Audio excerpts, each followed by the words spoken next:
Hi hello నమస్తే welcome back to our channel. ఈరోజు మనతో ఉన్నారు సర్టిఫైడ్ ఫైనాన్షియల్ ప్లానర్ అయిన సుభాష్ బాబు గారు. సార్తో మాట్లాడదాం. ముఖ్యంగా ఈ రోజు ఎపిసోడ్లో క్రెడిట్ కార్డ్ యొక్క ప్రోస్ అండ్ కాన్స్ అనేది తెలుసుకుందాం. Hi sir. హాయ్ అండి.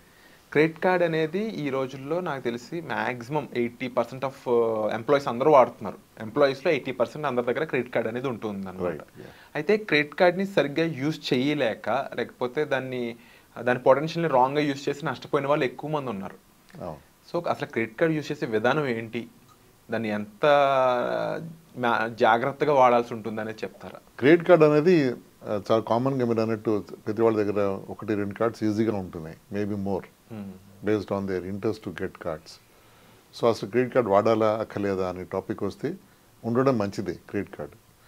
కానీ మోస్ట్ ఇంపార్టెంట్ పార్ట్ ఏమిటంటే మన స్పెండింగ్, ఒక నెలలో ఇంత జీతం వస్తుంది, నేను ఇంత స్పెండ్ చేయగలను అని ఒక నెంబర్ అరైవ్ అయిన తర్వాత ఆ స్పెండింగ్ ఎలా చేయాలి అని ఆలోచిస్తే మనం some can be by way of cash అంటే డెబిట్ కార్డు యూపీఐ చేయడం, some can be through credit card. అంతే తప్ప క్రెడిట్ కార్డు ఉంది కదా అని చెప్పి మనం ఎక్కువ స్పెండ్ చేస్తే అంటే మోర్ దాన్ రిక్వైర్డ్ బడ్జెట్ కానీ వెళ్ళిపోతే మనం దానికి కట్టేప్పుడు ఇబ్బంది వస్తుంది మనకి. అది ఇప్పుడు కాకపోతే నెక్స్ట్ మంత్ ఇబ్బంది వస్తుంది, అప్పుడు కాకపోతే డెఫినెట్గా థర్డ్ మంత్ ఇబ్బంది వస్తుంది. అప్పుడు అది ఆ ఇబ్బంది వస్తే తీవ్రంగా అది ఎఫెక్ట్ అవుతుంది, ఎందుకంటే పెన్ ఇంట్రెస్ట్ ఎక్కువ ఉంటుంది క్రెడిట్ కార్డ్స్లో. సో చాలామంది ఈ మధ్య చూసేది ఏమిటంటే 0% లోన్స్ అని, 0% ఈఎంఐ లోన్స్ అని, లేకపోతే క్యాష్ బ్యాక్ ఆఫర్స్ అని, వీటి వల్ల వాళ్ళు they getting tempted to buy. అంటే అక్కలేని వస్తువు కూడా టెంప్ట్ అయ్యి కొనడం జరుగుతుంది. కొనడం ఈజీయే, కార్డ్ జస్ట్ ఇస్తే అది స్వైప్ చేసి మనకి ఇన్వాయిస్ అయ్యి మనకి వచ్చేస్తుంది మనకి ఐటమ్. అది కట్టడం మన స్పెండింగ్లో ప్లాన్లో లేకపోతే అది ఇబ్బంది అవుతుంది. టైం కట్టకపోతే ఏమవుతుంది, the end up paying the minimum balance కడుతూ ఉంటారు చాలామంది. స్టేట్మెంట్లో మినిమం అమౌంట్ డ్యూ వస్తుంది దాంట్లో. అంటే ₹1,00,000 లిమిట్ ఉంటుంది కార్డుకి, మీ బ్యాక్గ్రౌండ్ బట్టి కార్డు ₹1,00,000 ఇచ్చారు వాళ్ళు, మీరు ఒక 40,000 దాంట్లో మీరు ఖర్చు పెట్టారు, క్రెడిట్ కార్డు వాడే దాంట్లో మీరు ఆ 40,000 బిల్లు ఇవాళ డ్యూ అయింది అనుకోండి, దాంట్లో 5,000 అంతా కడితే మినిమం అమౌంట్ కడితే మీరు ఆ కార్డు వ్యాలిడిటీ ఉంటుంది. అంటే మీరు కార్డు మిగతా ₹60,000కి కార్డు వాడుకోవచ్చు ఈ మినిమం అమౌంట్ కట్టినప్పుడు. సో చాలామంది అది కట్టేసి వాళ్ళు కార్డు మళ్ళీ యాక్టివ్గా పెట్టుకుంటున్నారు. వాళ్ళకి తెలియదు ఏమిటంటే ఆ వాడినప్పుడు మొత్తం 1,00,000 మీద నెలకి 3% 4% పెనల్ ఇంట్రెస్ట్ పడుతుంది. వాడిది 40,000 అయినా కూడా ₹1,00,000 మీదే పడుతుంది. కరెక్ట్, మొత్తం అమౌంట్ మీద పడుతుంది, మినిమం అమౌంట్ కట్టడం వల్ల. కరెక్ట్. సో అది తెలియకుండా నెక్స్ట్ మంత్ డ్యూ అమౌంట్ల బిల్లో చాలా పెద్ద అమౌంట్ డ్యూగా పెరిగిపోతుంది. అది చాలా పెద్ద డ్యూ అమౌంట్ వచ్చేస్తుంది అక్కడ. మళ్ళీ అక్కడ వాళ్ళు మినిమం అమౌంట్ కట్టుకొస్తే ఆ రోలింగ్ అయిపోయి పెద్ద అమౌంట్ పెరిగిపోయేది చాలా ఇబ్బందికరమైన సిచ్యువేషన్ పడతారు. ఇది ఒక బిగ్ మిస్టేక్ అని చెప్పి. Big mistake. ఇంకోటి ఏమంటే అసలు ఎలా వాడాలి క్రెడిట్ కార్డ్ అనేది, వాడడం మంచిదే, కార్డు ఉండడం మంచిది అన్న ఇందాక మీకు. ఎలా మంచిది అంటే మన కార్డు కంపెనీ వాళ్ళే మనకి వాళ్ళు 45 days మనకు ఫ్రీ క్రెడిట్ ఇస్తారు మనకు వాళ్ళు. మనకి బిల్లింగ్ సైకిల్ ఉంటుంది, అంటే కార్డు ఎప్పుడు వాడుకోవచ్చు అని ఉంటుంది. దాని తర్వాత ఒక బిల్లింగ్ సైకిల్ ఇన్వాయిస్ మనకి వాళ్ళు బిల్ పంపిస్తారు, క్రెడిట్ కార్డు ఇన్వాయిస్. అది ఈ 30 days ప్లస్ 50 days 45 days మనం అప్పుడు కానీ కట్టేస్తే మనం ఏం బర్డెన్ పడదు.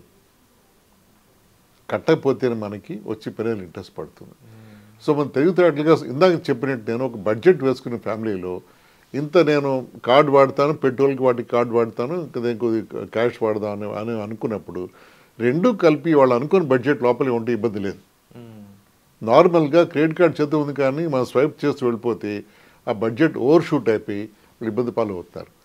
ఇంకొక మేజర్ ఇంపాక్ట్ ఏమిటంటే ఇలా చేయడం వల్ల కార్డ్ టైం కట్టకపోయినా పెనల్ ఇంట్రెస్ట్ పడినా సిబిల్ స్కోర్ ఎఫెక్ట్ అవుతుంది. అంటే ఒక వ్యక్తికి లోన్ ఇవ్వాలా మానాలా అనేది సిబిల్ స్కోర్ మీద డిపెండ్ అయి ఉంటుంది.